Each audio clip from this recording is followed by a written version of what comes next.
পাতে এরকম বড় বড় চিংড়ি থাকলে খিদে তো দ্বিগুণ বেড়ে যায়, আর লোভ সামলানো সে তো দূরের কথা। খাদ্যরসিক ঠিক এরকম মানুষদের জন্য আজকের আমাদের রেসিপি চিংড়ি মাছের কালিয়া। Welcome to rise and shine. আসুন দেখে নিই আজকের রেসিপি। চিংড়ির কালিয়ার জন্য পেঁয়াজ কুচি, টমেটো কুচি আর লঙ্কা কুচি এখানে রেডি। পাশে তেল গরম হচ্ছে, তেলের মধ্যে চিংড়ি মাছগুলো একে একে দিয়ে ভেজে নেব। চিংড়ি মাছগুলোকে খুব বেশি ভাজবো না, অল্প করে হালকা আঁচে আমরা ভেজে নেব, যাতে এটা মানে একটু হাফ কাঁচা থাকে, যাতে এর ভেতরে রসটা ভালো মতো ঢুকতে পারে।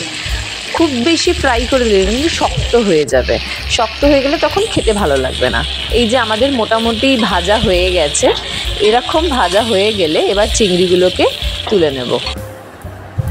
এবার চিংড়ির কালিয়ার জন্য যে গ্রেভিটা রেডি হবে তার জন্য টমেটো, পেঁয়াজ আর লঙ্কা কুচি কড়াইতে দিয়ে ভালোভাবে নাড়তে থাকবো। একে একে নুন, হলুদ, জিরে গুঁড়ো, লঙ্কা গুঁড়ো, ধনে গুঁড়ো এগুলো দিয়ে দেব, আর তার পাশাপাশি একটু চাট মশলা দেব, দিয়ে ভালোভাবে এটাকে নাড়াচাড়া করতে থাকবো।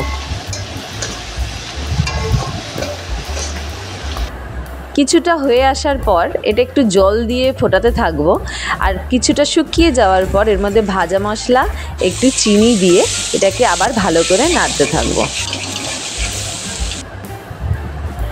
এরপর একে একে এর মধ্যে চিংড়ি মাছগুলো, ভেজে রাখা যে চিংড়ি মাছগুলো ছিল সেগুলো এর মধ্যে দিয়ে এটাকে নাড়তে থাকবো।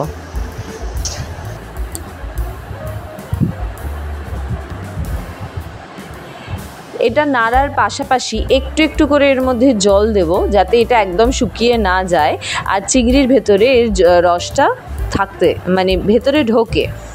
তো এর মধ্যে অল্প অল্প করে জল দিয়ে দিয়ে এটাকে নাড়তে থাকবো, আর কিছুক্ষণের জন্য এটাকে ঢাকা দিয়ে রেখে দেব। 5 মিনিটের মতো ঢাকা দিয়ে রাখার পর এটাকে খুলে এই যে একটু নাড়াচাড়া করে দেখুন, হয়ে গেছে আজকের আমাদের চিংড়ির কালিয়া রেডি। কম সময়ে এরকম সুস্বাদু একটা চিংড়ির পদ বাড়িতে সহজেই বানিয়ে ফেলা যায়, আর যে কোনো কিছুর সাথে এটা অসাধারণভাবে মানে এনজয় করা যায়। তো আপনারাও বানিয়ে ফেলুন বাড়িতে, আর আমাদের ভিডিও ভালো লাগলে অবশ্যই লাইক করুন, কমেন্ট করুন, আর যারা এখনও পর্যন্ত আমাদের চ্যানেল সাবস্ক্রাইব করেননি তারা অবশ্যই সাবস্ক্রাইব বাটনে ক্লিক করে বেল আইকনটি প্রেস করে দিন, আর আমাদের সাথে জুড়ে থাকুন। আজকে এতটাই, আবার আসবো অন্য একদিন অন্য কোনো রেসিপির সাথে।